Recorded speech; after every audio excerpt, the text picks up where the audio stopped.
Good morning, everybody. So yes, I'm going to talk about intermediate and felsic magmatic rocks. Just remember what Keaton has said and the other previous talks. There is many things that are going to be quite similar. So it's good. What we see in the felsic is also what we see in the intrusive rocks.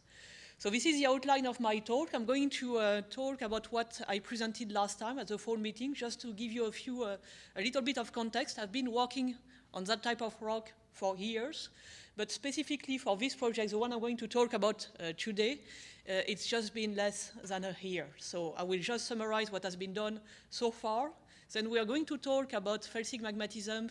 We're going to talk about some theoretical consideration, and I will present you the first step of the classification I'm working on at the moment. So to summarize what has been done so far, this is two subprovinces that we want to compare from a magmatic point of view. So you've got the Abitibi with this nice color code.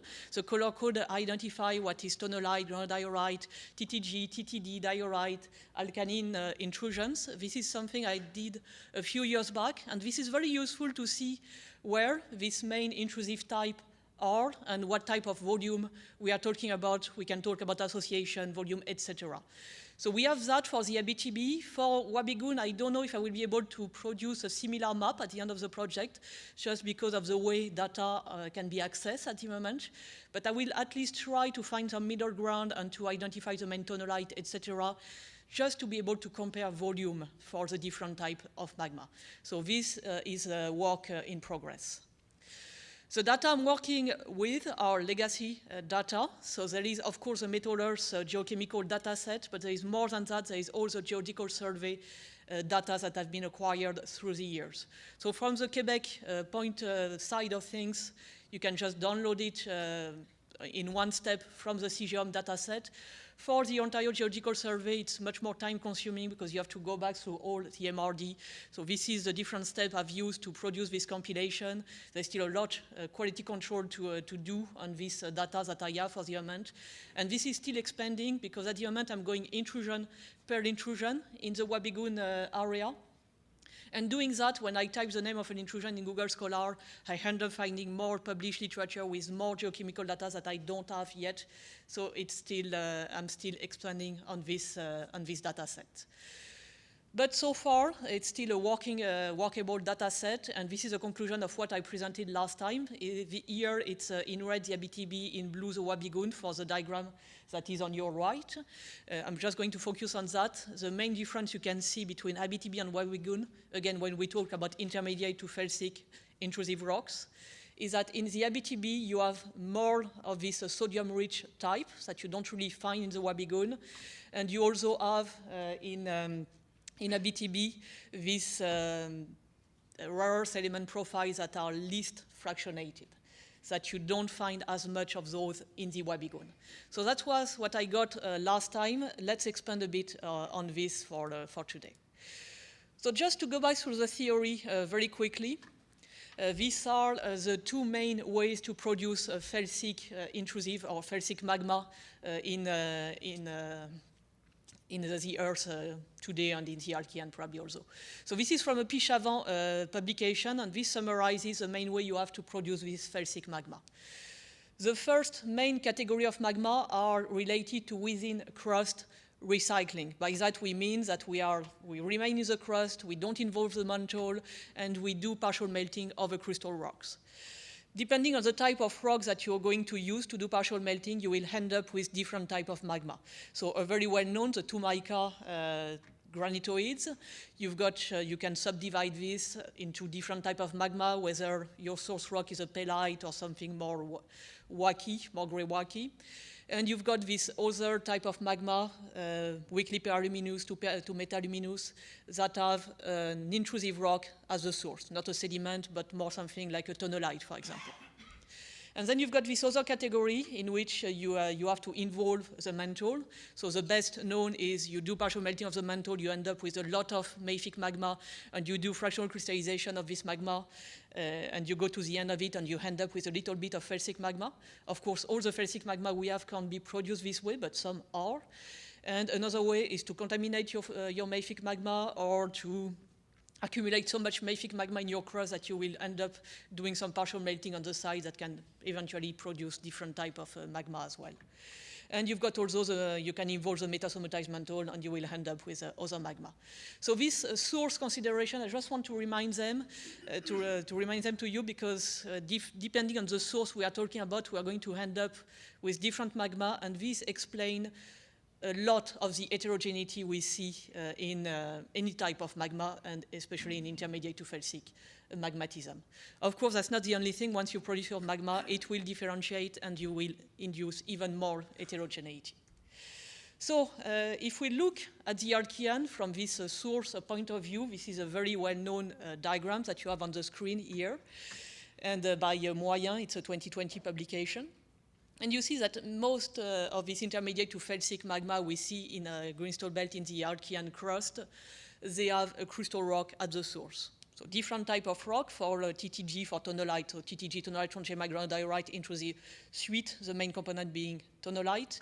The source is a basalt that goes through partial melting at high pressure in the stability field of garnet. We're going to talk about that again. You've got also this biotite granite with also crystal rock, maybe more intermediate to felsic rock as the source, and up to these two mica granitoids, so sedimentary source. The sanukitoid, that's a kind of worm I'm going to open next year, if you don't mind. I have work to do before I can talk in more detail about this one. On this diagram, they are considered to have hybrid type of source, involving a lot of mantle. And the alkaline series, which has a mantle rock, typically a metasomatized mantle at the source. So again, to continue on the typical classifications that we all know, on this diagram here, you see the tonalite, the TTG, with their basalt source, the granodiorite with their tonalite source, and granites with metasedimentary source, and a subdivision within the TTG group, which is the subdivision is related to condition of partial melting, the pressure, especially at which partial melting occurs. If it's at very high pressure in the stability field of garnet, you will end up with a magma that has different chemical characteristics compared to a basalt that will go through partial melting at a shallower level in the stability field of feldspar. So again, very well-known things. So I've used all these to come up with this preliminary classification. Don't pay too much attention to the class A, B, etc. This is going to change. This is just working classes. It's a work in progress. But just to remain within things that are well known, so TTG, especially the tonalite and trondhjemite part of it, got a basalt source. TTD, the diorite component being something important here. In previous publication, I attributed that to hybrid source, so source in which the mantle is quite involved. The biotite granite, they are considered to have hybrid source as well, basalt and tonalite. The granitic plutonic suite, you will find it called like that in some publication. So this could be in part the granodiorite part of the TTG suite. They are considered to have tonalite crystal source. Then the alkaline series that we know well, that are well characterized today, they have a metasomatized mantle as the source. Sanukitoid later, please. Two mica granite sedimentary source. So again, not reinventing the wheel here. Now, the exercise that I want to do with this project is to use chemical criteria to identify each of this group of rock. And once this is done, within each group is to compare the tonalite group, for example, in the Abitibi to the tonalite group in the Wabigoon. This way, I make sure that I'm comparing apple to apple. So what Georgie presented you before, there is a lot of value in that type of approach is you take all the data and you apply the statistics. Here, I'm more into what could be called the expert-driven approach, where you put in all the theory, make your group, and compare your group. And there's value in both, and I'm looking forward to see what the result will be in both of both approach, and to see how we can compare our notes at the end of these projects. So today, to the second part of the talk, we are going to start now. I will talk about tonalite, and I will spend most of the time on tonalite because they are a very important group of rocks. They represent most of the volume of the intermediate to felsic magmatism you have in the Archean. And I will touch on granodiorite a little bit, and next year we will talk about the other category. So these are the criteria I have applied to my data set to identify what is typical tonalite. So they are very restrictive criteria. They come from this Moyen and Martin 2012 publication. So they are restrictive. I know that when I apply these criteria to my data set, I am probably missing a lot of tonalites that are a bit more heterogeneous because of fractionation or whatever. But this we have to live with if we want to start to understand each of these groups. So typical tonalite, they are silica-enriched magma with an average around 78% silica. They contain low amount of iron, magnesium, etc. They are low, relatively low in potassium and enriched in sodium. This is their main characteristics, especially when you think about what felsic magmatism looks like today. There are other criteria on the aluminum content and the ASI ratio, and for the trace element criteria that are listed by Moyen and Martin, ytterbium, etc., I've elected not to apply them to identify my tonalite group. The reason for that is that I want the tonalite group to be identified based on major element criteria, and that I can then look inside this group to see what is its trace element characteristics. So this is the approach here. So applying this criteria, I've got under 2,000 samples selected out of the 14,000 that I have available for Abitibi and Wabigoon. So let's look at the chemistry of this group in more detail. So it's, so the tonalite group here. What you see on this binary diagram, so sodium versus silica, is that there is significant difference between Abitibi and Wabigoon. So again, Abitibi in red, Wabigoon in blue. There are more sodium-rich tonalite in the Abitibi compared to the Wabigoon, and there is also this silica-enriched group that is much more abundant in Abitibi compared to Wabigoon. On the ternary diagram, potassium, sodium, calcium,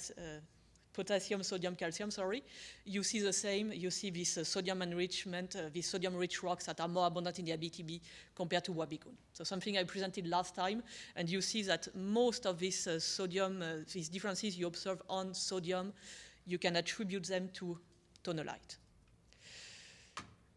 So let's go a little bit further on the geochemistry of this tonalite. I look at their chemistry, I look at all kinds of criteria, and one of the criteria that stand out was the yttrium. And yttrium, and all the heavy earth elements actually, but you have to you have to select an element. Yttrium is a good one. If you use yttrium equal 15 ppm as a criteria, you can distinguish two groups of tonalites that are very, very different in their chemistry. So first, you have the low yttrium group. This is the main group. This is the most abundant group. And this is the most typical tonalite. The tonalite with, on these rare element diagrams that I'm going to show, it will be bigger in the next slides. Just want to notice here, it's heavy rare element depleted. It's got this oaky cross profile that is very, very typical of tonalite. So this is the group of what we are used to when we talk about tonalite. This is what we have in mind. So it's a group with low yttrium, heavy rare element depleted, and that contain more aluminum than the other group. So again, typical tonalite. Now I'm going to focus a little bit on the other group, the yttrium-enriched group. Because this one, it is not very abundant, but I think there is a nice story to be told about it. So it is most abundant in the Abitibi compared to the Wabigoon. So nice, finally, a difference between Abitibi and Wabigoon. That this is a group, this high yttrium group that you will find in Abitibi, not much in Wabigoon. It's a group that tends to contain more sodium compared to the other one, but that's not systematic.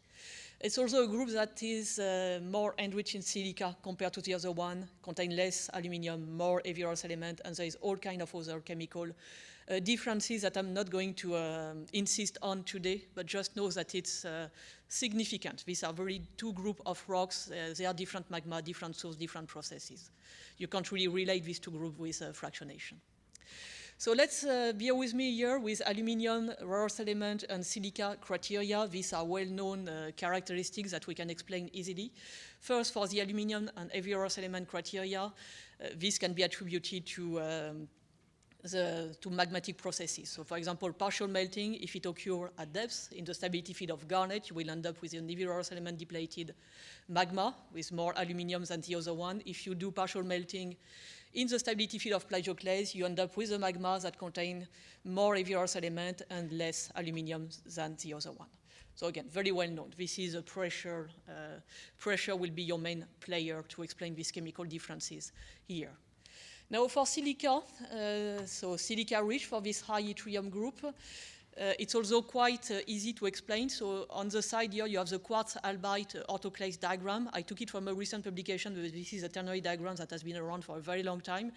To use it with empirical data, you just plot your modal value. So you observe quartz and feldspar in your rock, and you plot the percentage mode in this diagram.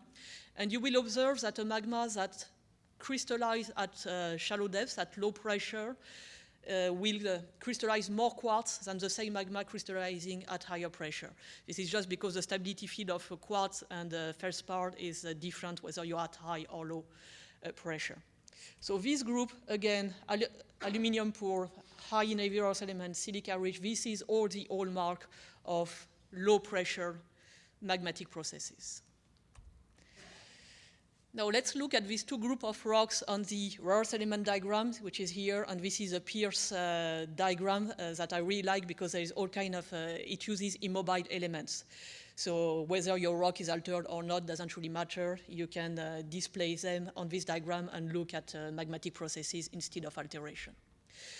So this is what I touched on before. This typical tonalite got the Oki cross, this heavy rare earth element depletion, so typical tonalite again. You've got the Abitibi in blue, the Wabigoon in orange, and you don't see much chemical differences between these two groups. When you dig inside these two groups and you try to compare the subprovince, or you just focus on one or the other subprovince, all the chemical variation I've been able to find within this tonalite, this typical tonalite group, you can relate them to fractional crystallization. This is a publication I've produced a few years ago. You can look at it. You don't need to use chemical differences in the source or slightly different pressure of partial melting to explain this heterogeneity. Simple fractional crystallization within this group can explain most of the heterogeneity.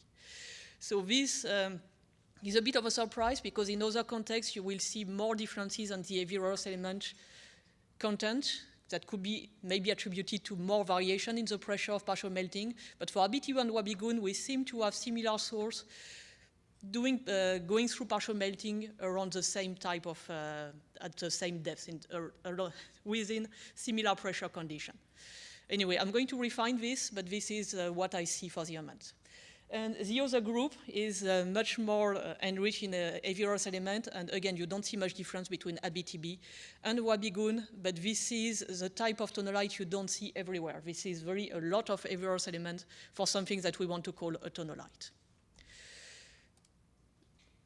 Now, there is another publication I've done in 2020 where this type of profile, I found them as well, but not for tonalite. For this profile, I got them for diorite, so another type of magma. And I don't think this tonalite and this diorite can be related by a same process. They are actually two different magma with different sources. So just a reminder, this is something I got for the Abitibi. On the left, you've got the typical TTG, intrusive suite, and on the right, what I've called the TTD, the tonalite diorite intrusive suite with all their distinct chemical characteristics. For this one, the conclusion of this paper was that the tonalite comes from the partial melting of a basalt, nothing new, and the diorite came from a more hybrid source, metasomatized mantle, or at least a mantle was involved for the diorite. This tonalite I'm talking about, they probably all have a basalt source. The difference between them is going to be the pressure at which your differentiation process occurs. So if we look at them in map, I told you these high and low yttrium groups, you've got more of the high yttrium type of rock in the Abitibi, so we're going to start that, and we're going to see where they are in map. When you put them in maps, you see that they cluster in several places. So I'm going to zoom in on some of these places. One of them, you've got this high yttrium tonalite in an area in Chibougamau, where there is a main, it's called Lac-Scott.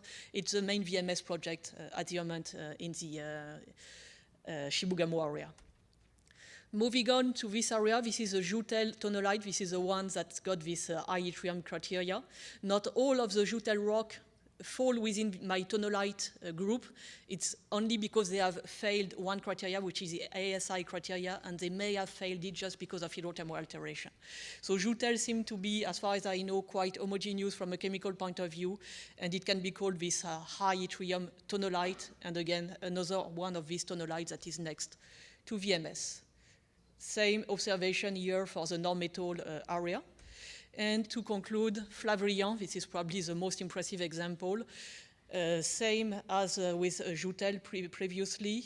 I've got tonalite type of rock with high yttrium in red, and the other ones, the black dots, they were just not included in my tonalite group because they failed the iron and magnesium criteria and the ASI criteria. And that, again, could be due to hydrothermal alteration.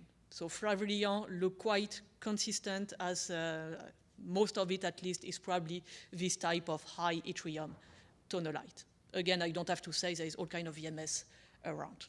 So why am I insisting on VMS is because this chemical characteristic I've been presenting for this tonalite, you can find very similar chemical characteristics in the felsic volcanic rock around. It's the famous F1 to F3 classification with F2, F3 categories relating to indicating low pressure magmatic processes.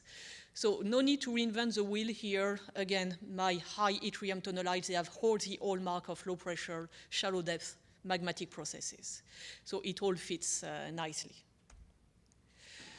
Okay, let's move on to Wabigoon, where this high yttrium tonalite in Wabigoon, where they tend to be isolated dots. For the moment, I haven't been able to identify an intrusion that is consistently has these chemical characteristics.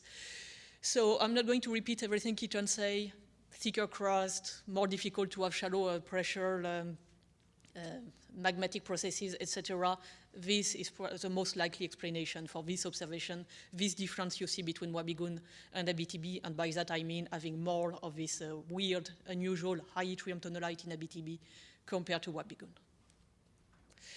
Okay, quickly in the time I've left, granodiorite, I've applied the same procedure using chemical criteria, again derived from Moyen and Martin.